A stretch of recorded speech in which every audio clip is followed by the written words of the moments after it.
दीप अमावास्या, जी आषाढ अमावास्या म्हणून सुद्धा साजरी करतो। या दिवशी दिव्यांची अशी पूजा करून घरामध्ये सुख, शांती आणि समृद्धीसाठी प्रार्थना केली जाते। दिव्यांच्या प्रकाशाने नकारात्मकता दूर होऊन घरामध्ये सकारात्मक ऊर्जा संचारते। दीप अमावास्येच्या अशा पूजनाने आर्थिक लाभ मिळतो। या दिवशी दिव्यांची अशी पूजा करून श्रावण महिन्याचे स्वागत केले जाते। दिव्यांची ही पूजा पितरांच्या शांतीसाठी महत्त्वाची मानली जाते। या दिवशी घरातील सर्व दिवे स्वच्छ करून त्यांची पूजा करायची आहे, ज्यामुळे घरामध्ये स्वच्छता आणि पवित्रता टिकून राहते। नमस्कार, श्री स्वामी समर्थ। दीप अमावास्येला दिव्यांचं पूजन कसं करायचं, त्यानंतर दिव्यांची ही जी पूजा आहे, ही दिव्यांची 2 कडव्यांची आरती म्हटल्याशिवाय पूर्ण होत नाही। तुम्ही खूप सुंदर पूजा करा, पण ही जर आरती तुम्ही म्हटली नाही 2 कडव्यांची आणि दिव्यांची नामावली, तर ही दिव्यांची पूजा पूर्ण होत नाही। म्हणून कुठली पण पूजा अर्चा काही कराल, साध्या सोप्या पद्धतीने करा, पण ती योग्य पद्धतीने करा। दिवे उजाळून त्यांची पूजा करून आपण दिव्यांची आवस साजरी करत असतो आणि त्याला पूर्णत्व तेव्हाच येते जेव्हा आपण त्यांची दिव्यांच्या पूजेची आरती म्हणत असतो। तर अशी दिव्यांची विधिवत पूजा दीप अमावास्येला कशी करायची, यानंतर या दिवशी घरातल्या सगळ्या मुलींचं औक्षण करायचं असतं।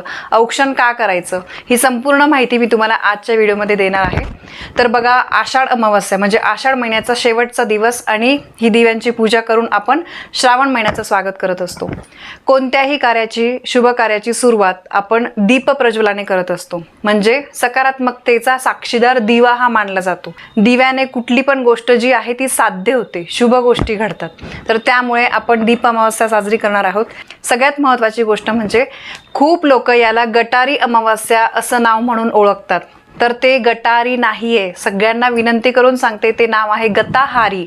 आणि हा दिवस खूप महत्त्वाचा आहे। या दिवशी बऱ्याचशा लोकांचा गैरसमज आहे आणि ते अतिशय विचित्र वागतात।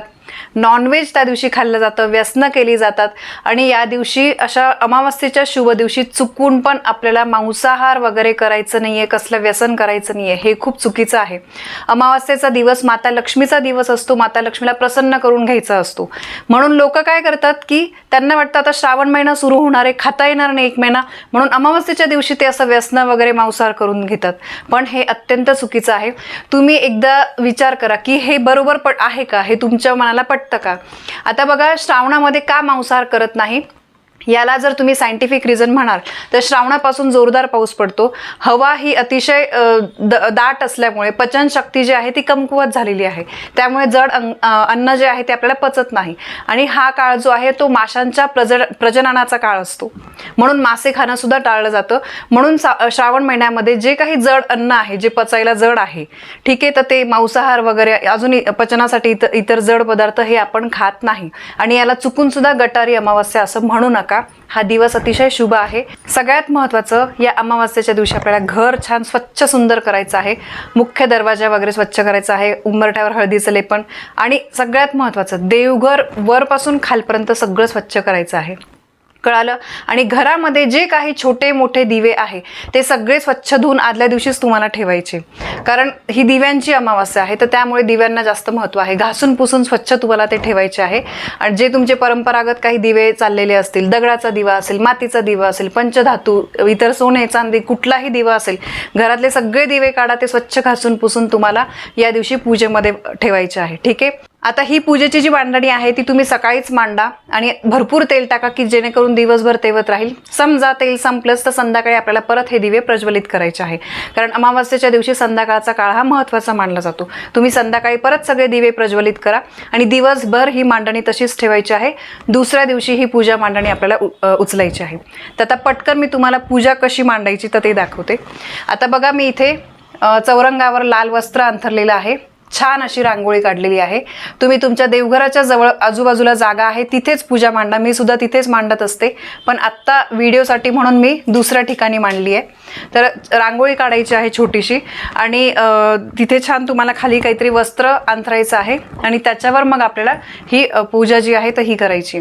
आता बघा, माझ्या घरातले जेवढे काही दिवे आहे, आत्ता पूजेसाठी मी 5-6 दिवे काढले आहे, यापेक्षाही जास्त दिवे आहे। आपल्या महिलांना सवय असते, आपण नवीन नवीन डिझाईनचे दिवे घेत जातो, तर यामध्ये दगडाचा दिवा, कणकेचा दिवा हे पण आपण ठेवू शकतो, ठीक आहे? तर आता सगळ्यात पहिले बघा, हे दिवे घेतल्यानंतर आपल्याला पाटावर वस्त्र घ्यायचं आहे। प्रत्येक दिव्याच्या खाली आपल्याला तांदूळ टाकायचे आता बघा इथे मी बाकीचे दिवे उचलत नाही, त्यांच्या खाली मी तांदूळ ठेवले. इथे तांदूळ ठेवायचे आहे प्रत्येक दिव्याखाली. त्याला आपल्याला हळद कुंकू अक्षता त्या तांदळांवर अर्पण करायचे आहे. ठीक आहे. आणि त्याच्यावर दिवा ठेवायचा आहे. तुम्ही फुलांच्या पाकळ्या सुद्धा टाकू शकतात. दिवा असाच ठेवू नका, दिव्याखाली काहीतरी आपल्याला आसन ठेवायचं आहे. आता या ठिकाणी मी अगरबत्ती लावून घेतलेली आहे. कळालं, खाली तांदूळ घेऊन त्याच्यावर हळद कुंकू वाहून त्यावर आपल्याला सगळे दिवे ठेवायचे आहे. या दिव्यांमध्ये ज्या वाती आहे त्या आपल्याला 2 वात करून एक वात आपण जसं बनवतो 2 लांब वाती घेऊन एक वात बनवायची, जोडवात आपण ज्याला म्हणतो. तर ह्या जोडवातच असाव्या, कारण जीवा शिवाच्या एकरूपतेचे आणि अद्वैताचे हे प्रतीक म्हणून आपण जोडवात लावत असतो. आणि जोडा सलामत राहावा म्हणून आपण जोडवात लावत असतो, अशी त्यामागची एक म्हणणं आहे, म्हणजे त्यामागचं एक कारण आहे. आणि 2 सायंटिफिक रिझन तुम्ही म्हणाल तर 2 वातींमुळे केशाकर्षण म्हणजे कॅपिलरी ॲक्शन जी आहे ती योग्य प्रकारे होऊन ज्योतीचा म्हणजे तेलाचा अखंड पुरवठा होतो आणि तो दिवा जो आहे तो व्यवस्थित तेवत राहतो. हे त्यामागचं सायंटिफिक कारण आहे. तर आता तेल टाकून सगळ्या दिव्यांमध्ये मी तेल टाकले, प्रत्येकामध्ये 2-2 वाती घेतल्या. या दिव्यामध्ये मी तूप टाकलेलं आहे. ठीक आहे. तुम्ही तुपाचे पण दिवे लावू शकतात, कणकेचा सुद्धा तुम्ही दिवा लावू शकतात. आता याच्यामध्ये मी तेल टाकले. सगळ्या दिव्यांचं तोंड जे आहे ते शक्यतो पूर्वेकडे येईल असं ठेवा. पश्चिमेकडे आलं, उत्तरेकडे आलं तरी चालेल, पण जमल्यास पूर्वेकडे ठेवायचं आहे. दक्षिणेला या पूजेचे म्हणजे पूजेमध्ये जे दिवे आहेत त्यांचं तोंड येणार नाही याची काळजी घ्या. दक्षिणेला आपल्याला या दिवशी दिवा लावायचा आहे, तो वेगळा उपाय आहे, पण ह्या पूजेमधले जे दिवे आहे त्यांचं तोंड दक्षिणेला येणार नाही याची काळजी घ्यायची आहे. आता हे सगळे दिवे जे आहे ते मी प्रज्वलित करून घेते.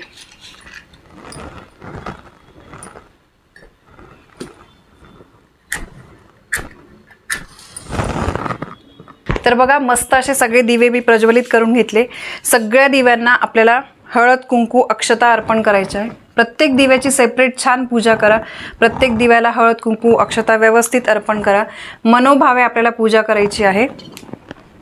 यानंतर दिव्याला आपल्याला फूल अर्पण करायचे. प्रत्येक दिव्याला छान फूल अर्पण करा.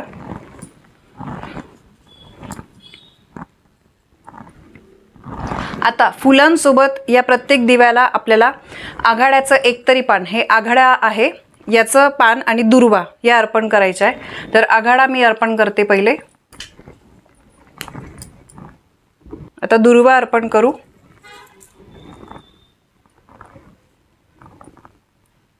थोडी काळजी घ्यायची, कारण भरपूर दिवे असतात, हाताला चटका वगैरे लागू शकतो. त्यामुळे व्यवस्थित शांततेने आपल्याला सगळी पूजा करायची आहे.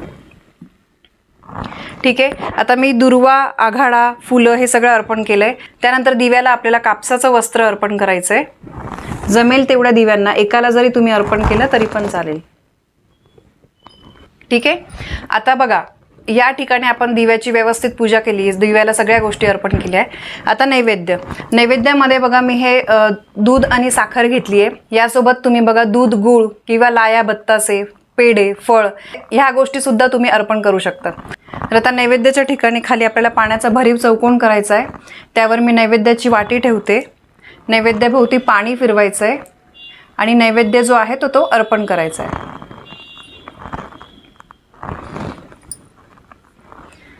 आता या पूजेला मनोभावे आपल्याला नमस्कार करायचा आहे. अशा सोप्या पद्धतीने आपल्याला दिव्यांची ही पूजा करायची.